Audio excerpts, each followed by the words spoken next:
المكتب التعاوني للدعوة والإرشاد وتوعية الجاليات بمحافظة بدر.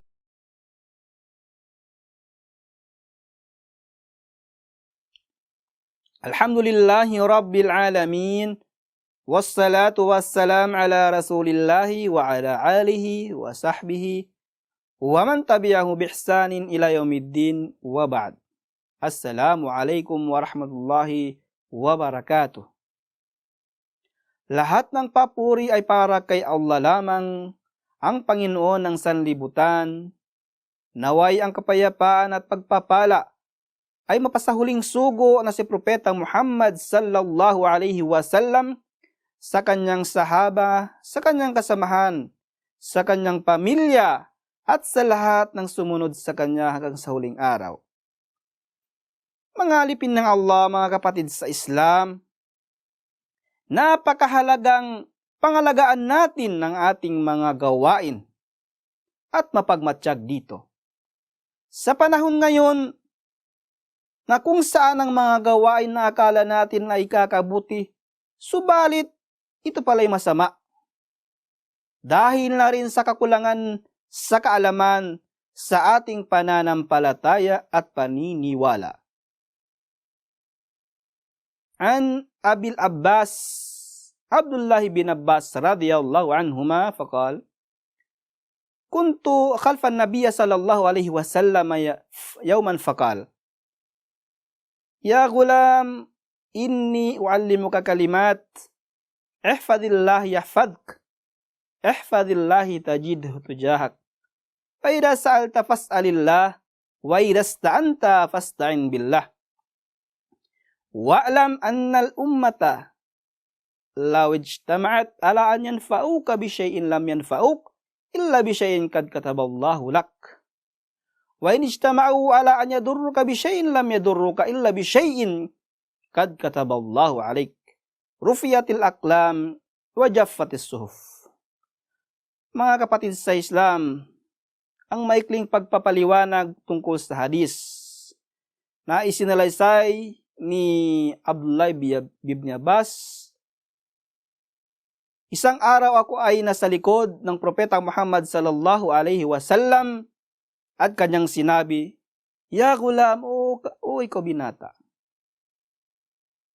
tuturuan kita ng magagandang salita, magagandang bagay.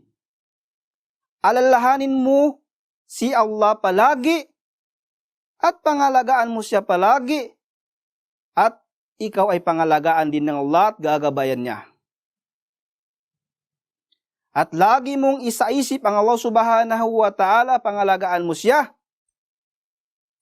At matatagpuan mo ang Allah subhanahu wa ta'ala sa iyong harapan at tumutulong sa iyo. Kung ikaw ay hihiling, wa idha sa'alta fas'alillah. At kung ikaw ay humiling ka kay Allah subhanahu wa ta'ala, wa idha ista'anta fasta'in billah. Kung ikaw ay humingi ng tulong, humiling ka ng tulong kay Allah subhanahu wa ta'ala lamang. Dahil siya lamang ang makapagbibigay sa lahat ng tao ng kanilang gusto. Hindi pwede sa sangkatauhan na humingi sa mga ribulto, sa mga nilikha ng Allah subhanahu wa ta'ala, dahil sila ay hindi makapagbibigay dahil sila ay nilikha lamang.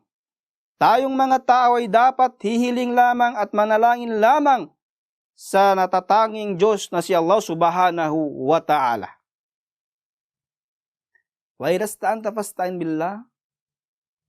Wa'lam annal ummata, alamin mo, ikaw binata, kung ang sangkatauhan ng ummah ay magtipon-tipon upang gawan ka o gawaran ka, o magiging ikaw ay makapangyarihan, ito ay hindi mangyayari maliban na lamang sa naitakda ng Allah subhanahu wa ta'ala.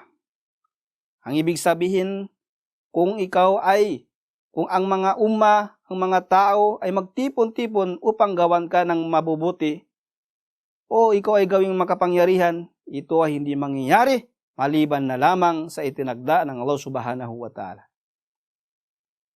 At kung sila rin ay magtipon-tipon na gawan ng ikaw ng makakapinsala sa iyo, ng makakasama sa iyo, ito ay hindi mangyayari maliban na lamang sa nauna nang itinakda ng Allah subhanahu wa ta'ala, dahil ang lahat ng mangyayari sa kapaligiran natin, sa lahat ng mga nangyayari dito ay naitakda na ng Allah subhanahu wa ta'ala.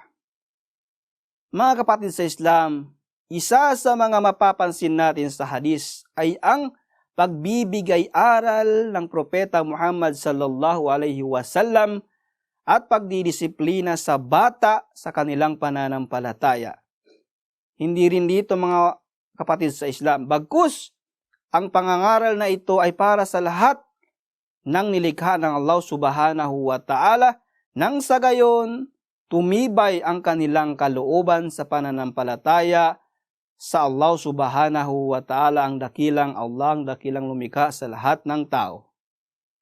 Mga kapatid sa Islam, ang hadis na ito ay isa sa pinakadakilang hadis, isa sa pinakadakilang katuruan para sa atin na kinakailangan nating isabuhay nang sa gayon tumibay ang ating kalooban sa pananiwala sa Allah subhanahu wa ta'ala.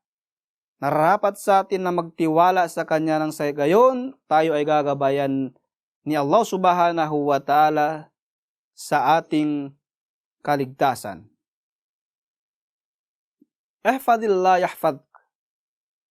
Sabi ng Propeta Muhammad sallallahu alaihi wasallam, pangalagaan mo ang Allah subhanahu wa ta'ala, alalahanin mo siya palagi, pangalagaan mo ang kanyang mga batas, isabuhay mo ang kanyang mga batas, at layuan mo ang lahat ng kanyang ipinagbabawal, nang sa gayon, ikaw rin ay pangangalagaan ng Allah subhanahu wa ta'ala, at ikaw ay gagabayan sa iyong mga gawain, dito man sa mundo at saka sa huling araw. Mga kapatid sa Islam, isa sa mga dapat nating pangalagaan ay ang ating utak at ang ating katawan, ang mga parte ng ating katawan. Dapat nating pangalagaan ang ating utak, ang ating pag-iisip mula sa kasamaan, ang ating paningin mula sa kasamaan, ang ating pang-amoy mula sa kasamaan, ang ating dila mula sa kasamaan. Gagamitin natin ang mga parte ng ating mga katawan sa kagustuhan ng Allah subhanahu wa ta'ala. Kinakailangan din natin pangalagaan ang ating tiyan mula sa pagkaing ipinagbabawal ng Allah subhanahu wa ta'ala. At marami pang ibang mga pangangalaga. Isa rin sa mga dapat ating pangalagaan ay ang tahara, ay ang kalinisan o paglilinis. Dahil ang kalinisan at paglilinis, ito ay ang susi ng pagdarasal. Hindi tatanggapin ang iyong pagdarasal, ang pagsasala, kung ikaw ay hindi malinis. Kinakailangan din pangalagaan natin ang pagsasala, pagdarasal ng 5 beses, dahil ang pagsasala ay pangkoneksyon natin sa Allah subhanahu wa ta'ala. Obligado para sa atin ang magdasal ng 5 beses sa isang araw. Ang dapat din natin pangalagaan ay ang lahat ng kanyang mga batas.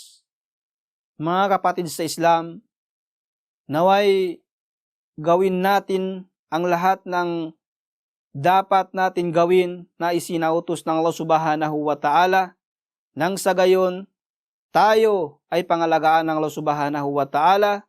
Dapat tayong maniwala at magtiwala sa Allah subhanahu wa ta'ala, dahil ang lahat ng mangyayari ay nakatakda na. Naway gabayan tayo sa lahat ng ating mga gawain. Wa ba'd, assalamu alaikum wa rahmatullahi wa barakatuh.